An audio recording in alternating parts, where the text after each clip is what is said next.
Hello everyone, welcome to the Flight Sim Deck. We're here in Norway at Notodden Airport Echo November Oscar. And Norway is a place that usually doesn't make an appearance on this channel, but as with Microsoft Flight Simulator getting better and better, I am exploring all kinds of places around the world. And what drew my attention to this one was Orbx recently came out with this airport, and from the photos it looked amazing, so I really wanted to check it out.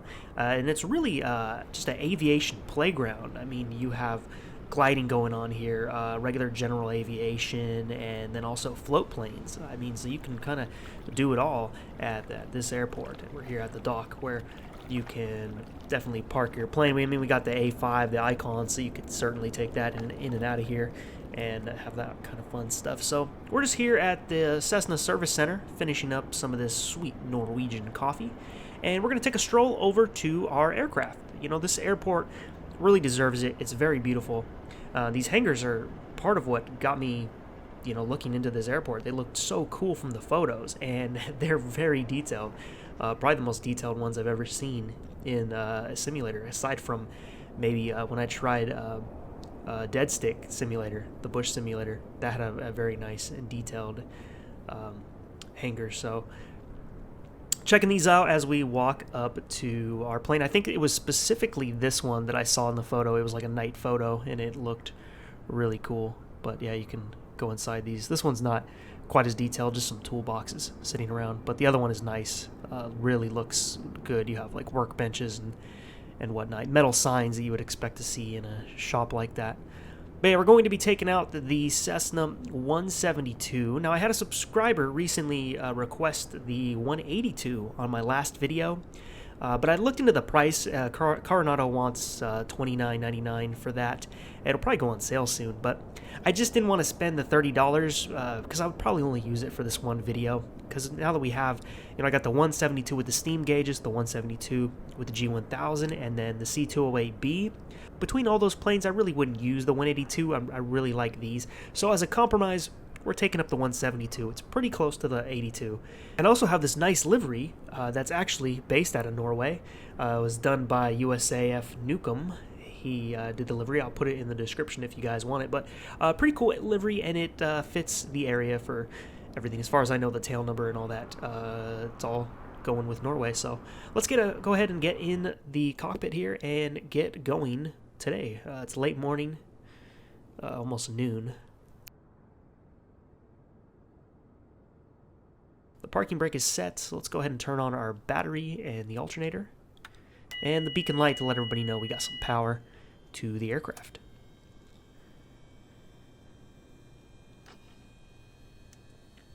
Let's go ahead and also get the fuel valve open, and let's check the flaps actually before we hit the fuel pump.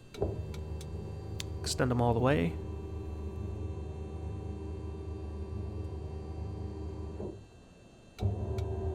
Still using Face Track No IR, which allows me to get low and look out these windows freely. So now that coming up, we'll go rich with the mixture. Fuel pump on. Should see a slight rise in the fuel pressure.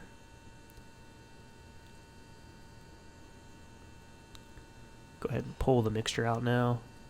Turn the fuel pump off. Throttle in 1/4 of an inch. Mixture full rich. Clear prop.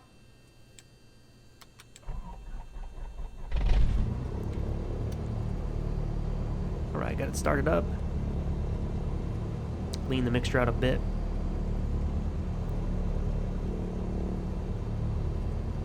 Yeah, we can turn the avionics on at this point.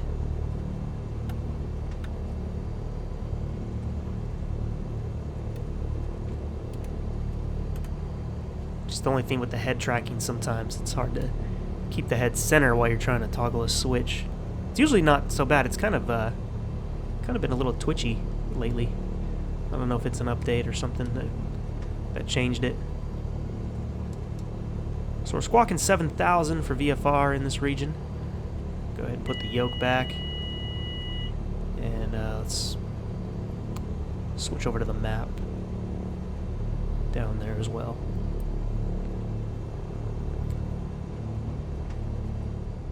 Alright, so we're ready to go. We're on taxi now. We're just, this is going to be a back taxi runway, so we're going to enter up here. We'll do our mag checks right before we enter the runway, that way we don't have to do it on the runway.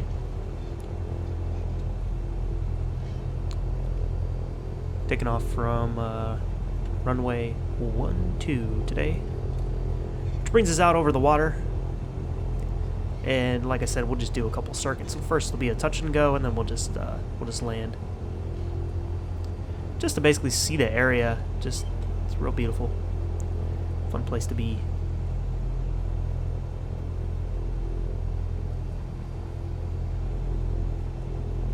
I just want to get a little bit more up on the whole short line. Didn't really matter, but there we are. So we can go rich with the mixture, and we'll go ahead and throttle up to about 1800 RPMs and test the mags.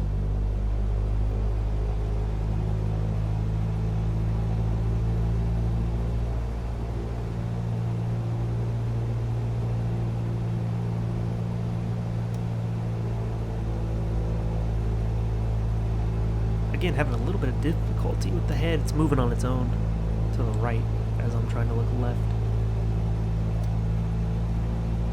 Could be I don't have enough lighting on my face, but usually it's a little easier to work with. The mags look good. We'll get the landing lights on and the strobe lights, and then we can enter the runway.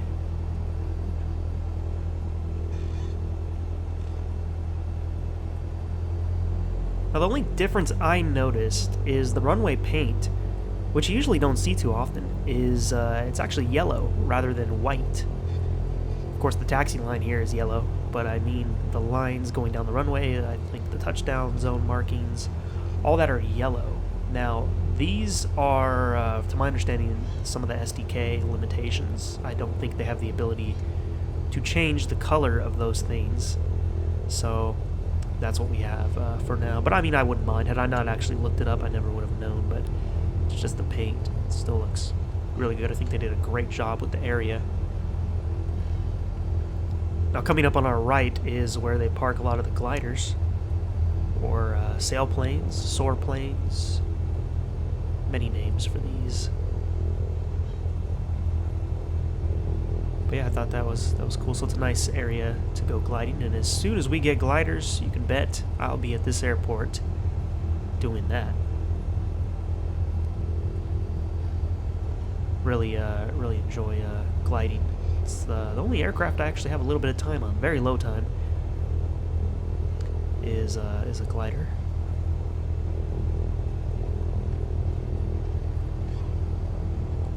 We're gonna go ahead and make a right turn, obviously, to line up on this runway. And even traffic goes across there. That's why you see those pylons there. They also have gates to close down the traffic. They don't actually work, but that's how it's supposed to function.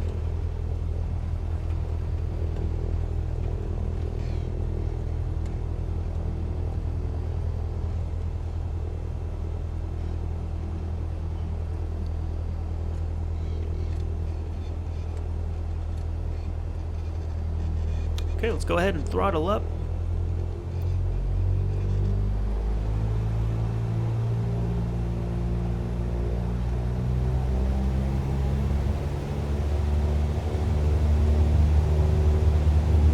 Speed's starting to move.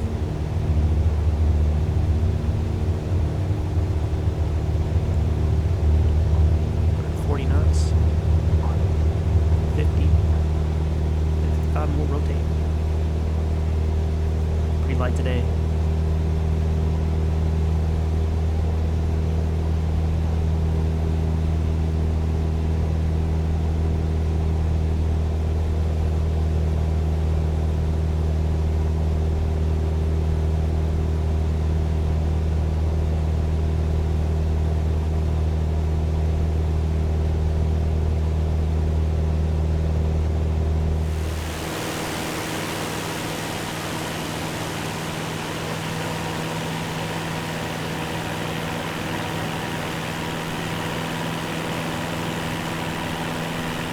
We're still waiting for the replay mode. That exterior shot you just saw was actually a separate flight I did where I had the AI fly it strictly so I could just get that one shot. I wanted a climb out shot.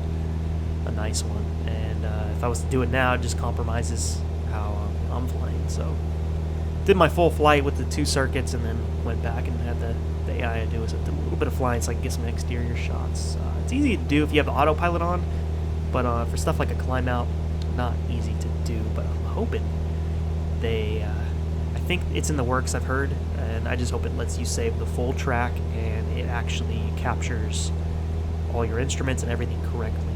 Because that's the big problem sometimes in replay modes, is your instruments are gone. They're just not going to be captured well. So it works good for the exterior stuff. I've seen with like DCS L2, they seem to capture that stuff well. Seems to capture the full flight as it happened. You can watch the entire track, and that's really what I'm looking for. That's going to make filming a lot easier, and going to be able to do a lot more creative things too, as far as landings go and takeoffs. But that's a pretty important thing. And VR is coming soon. I believe that's just weeks away. It should be coming out in December unless it gets delayed, which if it does, it does. But on its way. Can't wait to see that. With this kind of detail in VR, it should be a very promising thing.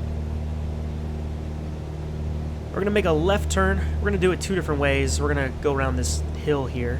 We'll fly over the airport and then into the pattern and land for a touch and go, and then we'll go and we'll fly and into the traffic pattern and land, and that'll be our flight today.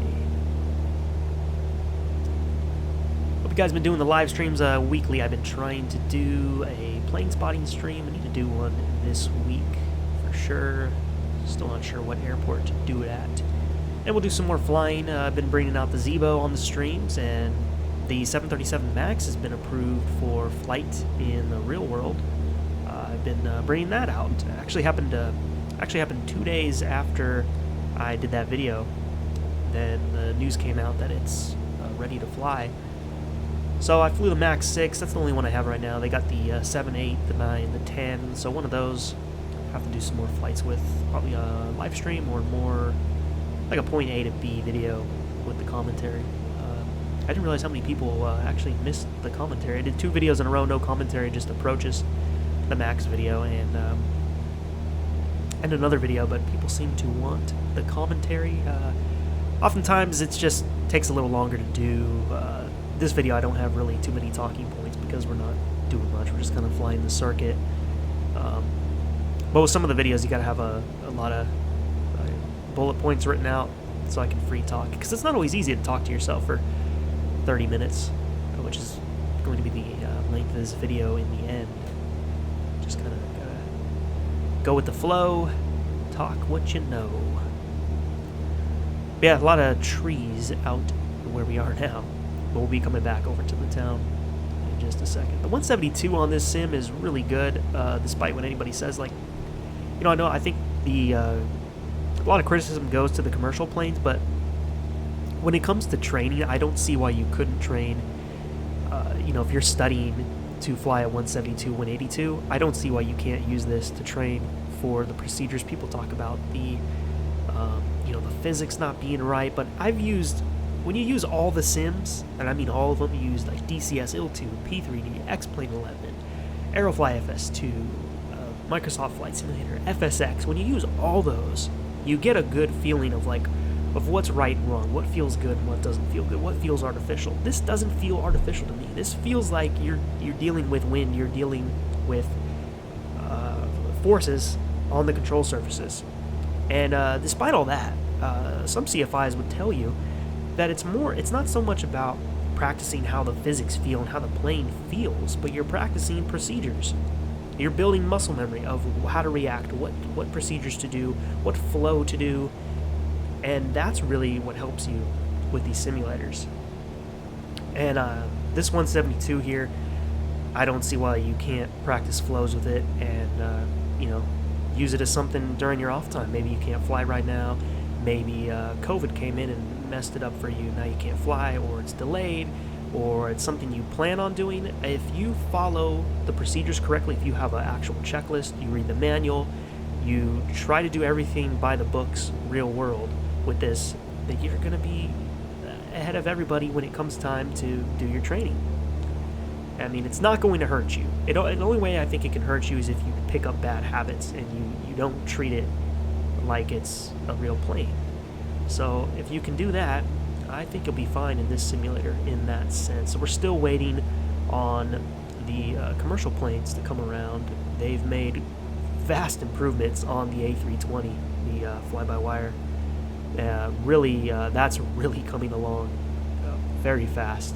Very impressed with that, and I think that'll happen with more of the planes, and we'll see more commercial jets in the future. I mean, FSX, a lot of people don't know this if you recently getting into flight simulation. We waited a couple of years for some study level planes. I mean, the PMDG 737, I think it took 2 to 3 years for that to hit FSX.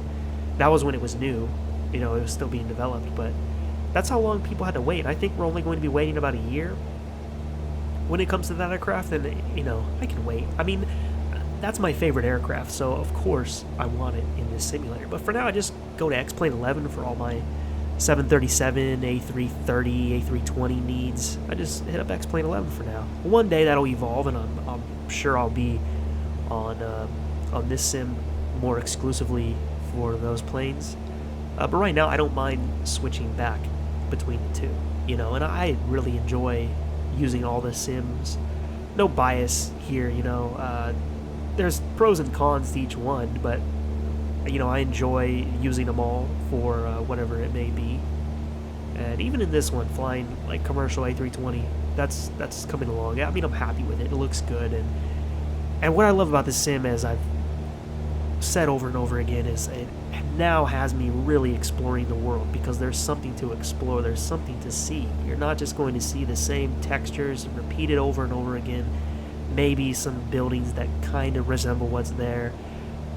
You're getting not everything's 100% accurate, but it sure is fun to explore these areas now, which just never did it before. It just was never worth the time to do it unless you had scenery for that region. Then it was fun to explore. But now, that's really my favorite part about this sim, and then also the community coming together on live streams, and we all fly together. Some people have had some massive group flights going on. We've had a few good ones. I think 30 plus people was the most I had on one of them, but it's really amazing to see everybody come together and flying. So we just passed back over the airport. It's off to our 2 o'clock now, as you can see, and we'll just fly the downwind and land back there for the touch and go. I'm not using live weather right now. I'm using actually one of the SoFly Weather Preset Pro presets. I think this is the spring sunshine. It looked pretty good, so applied that one. I'm actually not sure what the live weather is doing right now, but that's okay.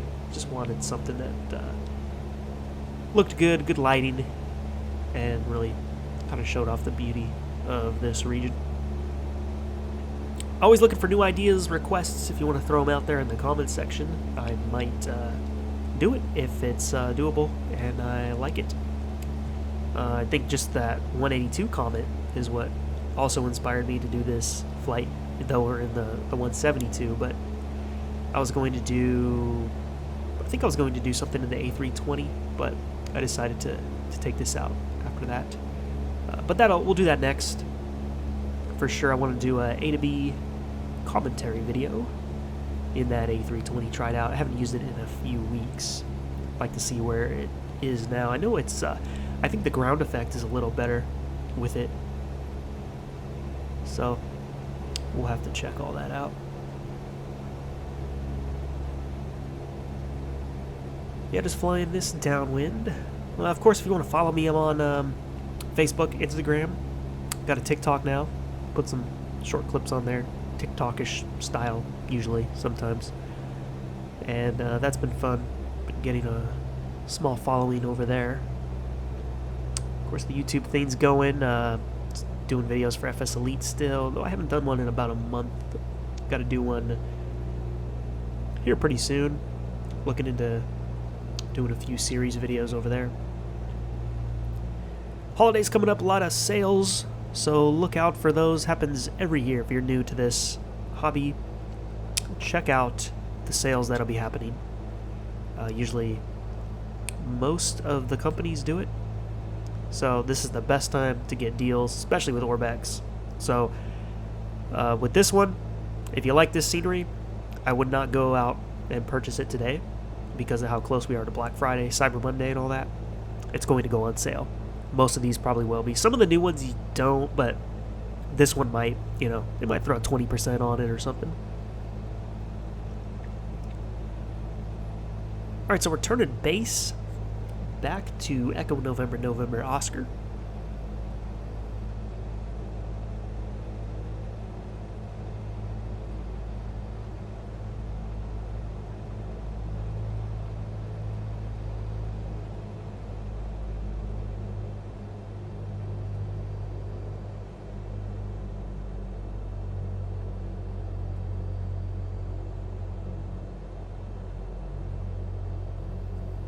Good lineup so far. Going about 80 knots for the approach. We're just going to slow down, you know, anticipating that putting the flaps out, we're just going to raise our nose a little bit, so we want to get the trim ready and the power.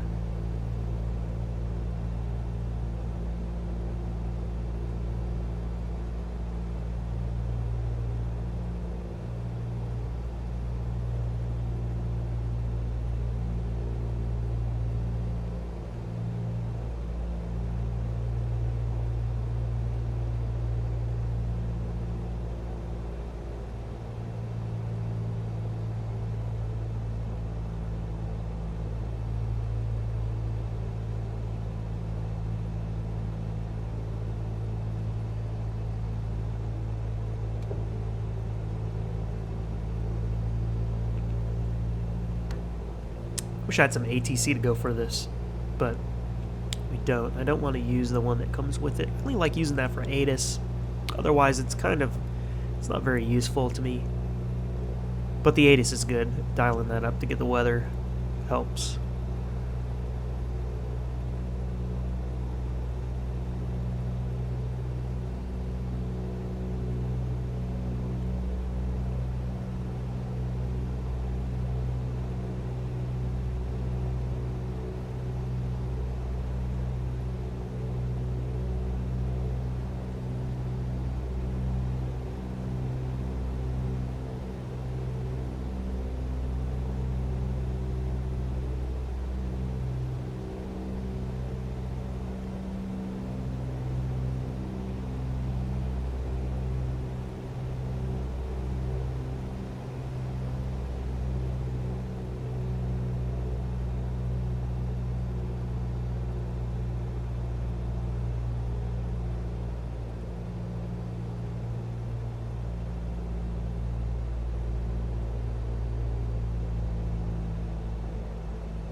Alright, rotating, and we're off again.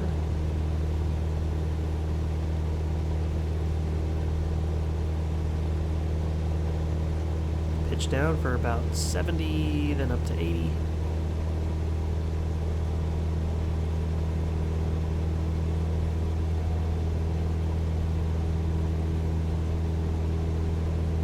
But yeah, it's a fun spot, like if you just want to do some pattern work for the day. Great location to do it. I couldn't actually find the information if this is a left or a right traffic pattern. I'm thinking it's a right. I tried to watch some videos to see what pattern they're taking. It looked like some were taking the right, so I think it's a right traffic pattern, but I couldn't find that info on the usual websites I use to get that.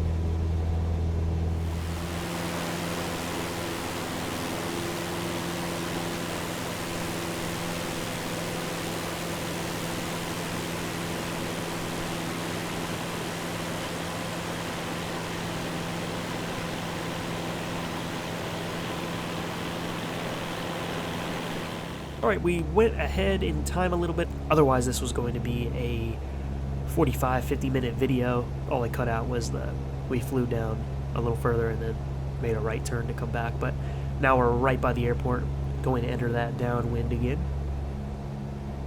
for a full stop landing this time. Gonna have one last look from above.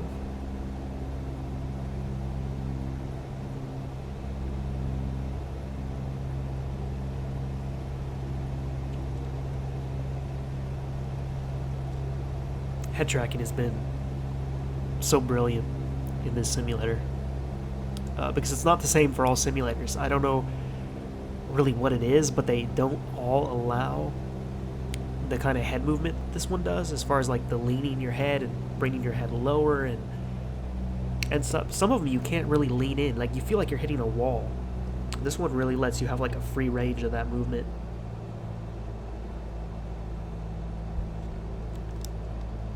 So that's enjoyable. That's probably how the VR will go as well.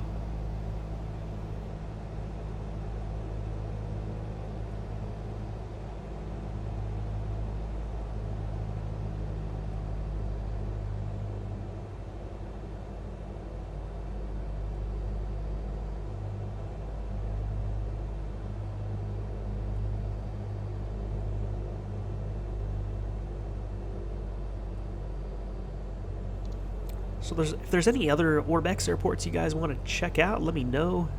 We could do a similar flight to this. I kind of like this format, you know. Look around the airport. I just filmed some different scenes. Do a little walking at the airport, you know, to the plane. Get in the plane, fly up, do the circuit pattern, whatever. I like that format for this type of video.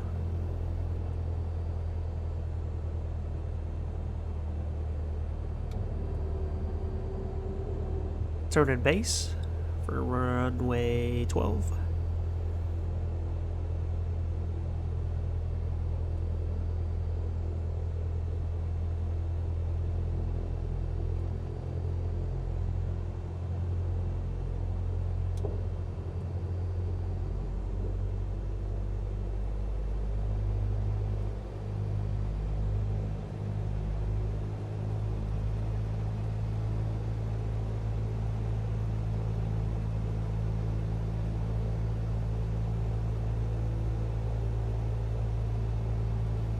Didn't get as good of a lineup as last time, but just fixing that. Got plenty of time.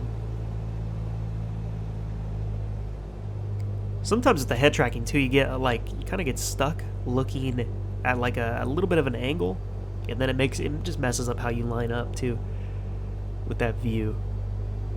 So I try to find a good spot for the head to be straight on.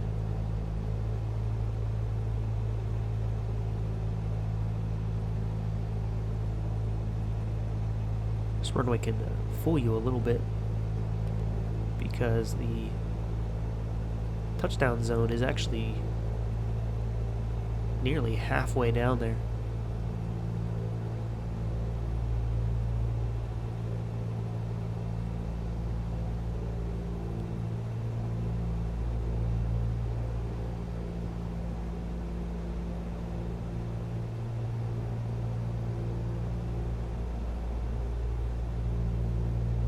But then again, they have one painted near the threshold, so I don't know, maybe the gliders can land there. I guess as long as you stop before the traffic. But today, we're just going to keep it past the piano keys onto the second touchdown zone. These cars going by, normally I'm sure they would be stopped as a plane is approaching. Alright, throttle's cut. We're going to round it out and just let the plane on its own drop. There we go. Just like that. In this type of aircraft, if you cut the throttle right as you're heading over the numbers, usually you'll be pretty good. Just as you got to ease it down. You don't want to lose too much energy or you'll drop it real fast.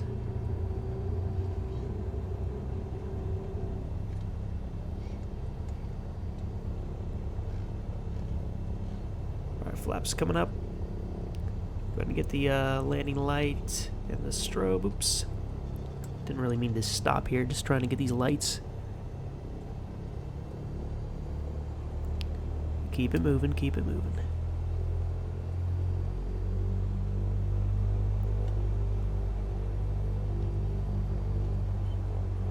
Turn right, go park. We're relatively close to where we were. Not really going to thread it around all these planes. We'll just park it right up here. Kind of in the center.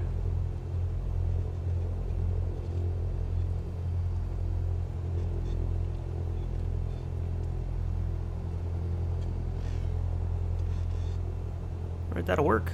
Move the yoke, set the parking brake. Get the rest of these lights, except for the beacon. Leave that on. Pitot heat, didn't mean to hit that. Turn the avionics off. Make sure the transponder is also off too.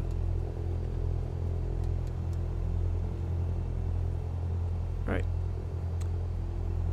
Turn the mags off. Pull that mixture.